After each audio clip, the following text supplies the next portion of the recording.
Welcome back to Quick Films. Today I am going to explain an American horror film called Pitchfork, released in the year 2016. Spoilers ahead. Like the video and subscribe. The opening scene starts with a woman who is walking with her dog. Soon, the dog runs into an abandoned building, prompting her to run after him. Using the torch on her phone, she enters the building and begins looking for her dog. A while later, she hears her dog barking and discovers his collar. After hearing the sound, she investigates by descending to a pipe outlet. Suddenly, someone thrusts a sharp wire in her face, causing her to scream in pain. As she tries to flee, the building's door closes, and as a result, she is killed. In the following scene, we see a group of friends riding in a microvan. They are identified as Hunter, Gordon, Lennox, Flo, Claire, her partner Matt, and Rocky and his girlfriend Janelle. Eventually, they come to a stop in a hayfield. Turns out that the group is heading to Hunter's farmhouse, and he thanks all his friends for accompanying him. However, he also mentions that his father is upset at him for coming out as gay.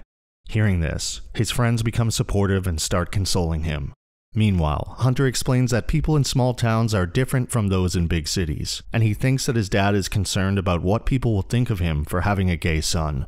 Matt counsels him to alter himself in order to address his father's issue, but Flo disagrees. As they are conversing, they hear a terrifying noise, and also notice the birds flying away. However, they choose to disregard it and return to their van to carry on with their adventure. After a while, they arrive at Hunter's house, where his parents are waiting to greet them. Though Hunter's mom welcomes him wholeheartedly, his father is still angry at him. Nonetheless, he introduces all his friends to his parents. After a while, Hunter asks for his sister, Jenny, and his mother summons her. Wasting no time, Jenny ties her horse and rushes to meet her brother. As she is conversing with Hunter, the horse suddenly starts behaving strangely, but Jenny is able to calm it down. Here, we get to know that Jenny is very good with animals. Following this, everyone goes inside and starts getting ready for the party. Later, when Hunter speaks to his mother, she reassures him that his father loves him and will eventually understand him. On the other hand, Jenny begs her father to allow her to party with the group, but he declines. Soon, a number of town residents are invited to the party, and everyone has a fantastic time. At the gathering, Flo strikes up a conversation with an attractive man. Meanwhile, Jenny tries to leave secretly, but her father makes her go back to bed. As he prepares to depart, Jenny requests him to look in her closet for monsters. He obliges and soon comes out of the closet, assuring that her bedroom is free of monsters. Despite this, Jenny isn't convinced, and she requests him to look under his bed. Surprisingly, when he crawls under the bed, he freezes. Jenny believes that he is playing a prank on her, but suddenly, a giant pitchfork appears from her bed, making her scream in fear. Elsewhere, her mother hears a noise in the basement and goes to check. As she is looking around, she notices some blood drips on the floor and becomes alarmed. However, as she is about to depart, she notices a man holding a pitchfork and wearing an animal mask. Terrified, she tries to escape but is easily caught and eliminated.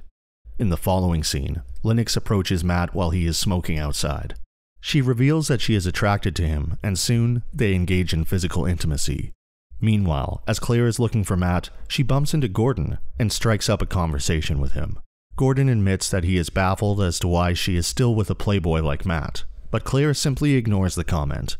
Elsewhere, as Matt and Lennox finish their business and depart, we can see the pitchfork guy stalking them from behind. Inside the van, Rocky and Janelle are conversing with one another. He is delighted and overjoyed when Janelle announces that she is expecting a child. At the party, when Gordon and Claire enter together, Matt becomes envious and pushes Gordon. This enrages the latter and both of them get into an argument. At the same time, Claire asks Matt where he was, but he pretends that he was looking for her. When Claire senses that Matt and Lennox are having an affair, she punches Lennox and walks away. Because of the disputes, Hunter calls off the party and requests everyone to leave. Meanwhile, Rocky and Janelle are out in the field strolling when the van's lights suddenly turn on. They move in the direction of the van to check, but no one is there. Scared, they quickly get inside the van, but discover that the key is missing.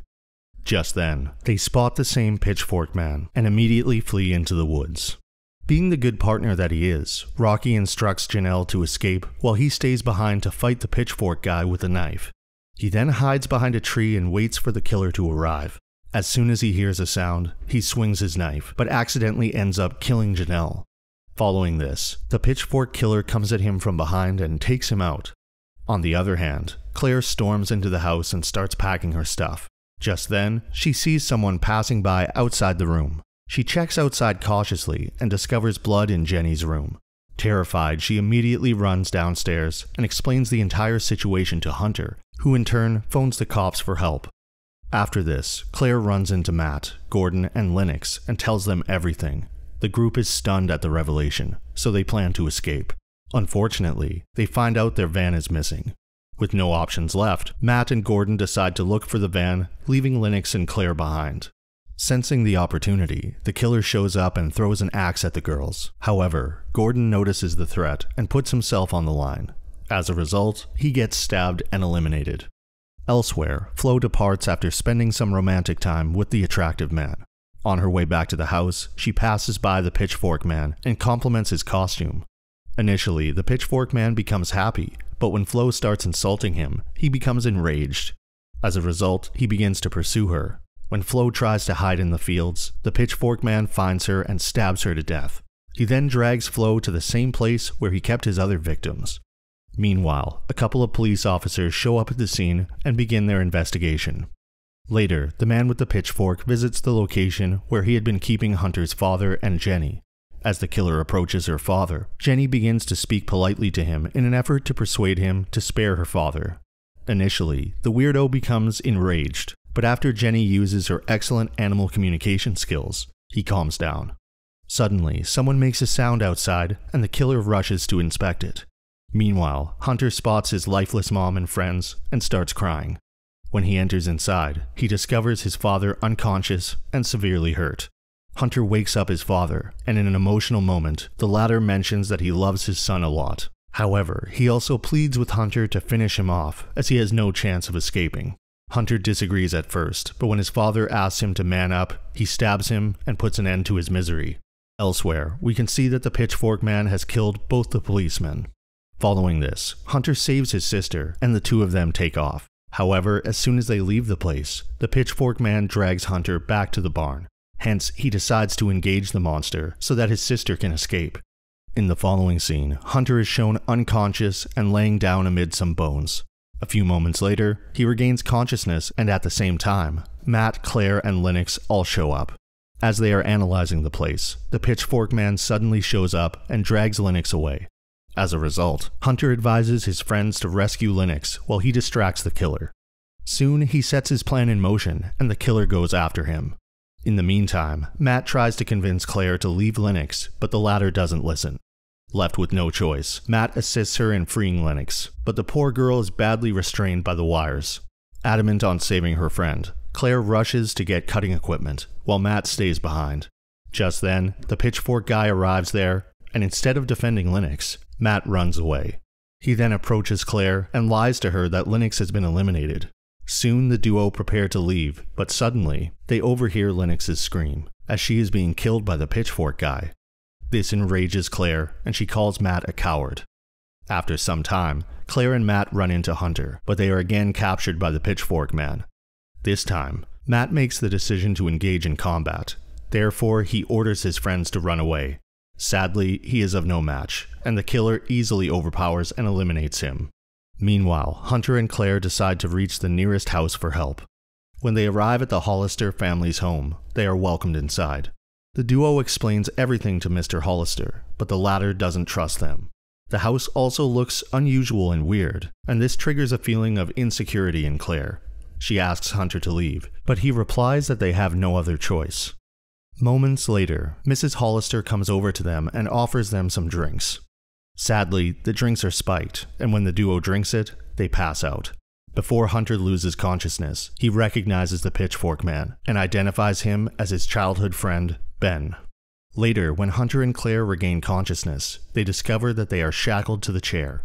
Here, we get to know that Ben is the only son of the Hollister family. He watches Mr. and Mrs. Hollister torture the victims and becomes enraged, signaling that he has been tortured the same way his entire life. Eventually, Hunter frees himself, but Mr. Hollister stabs both of his hands into the table. After that, Claire continues the horror show by forcing herself on Hunter.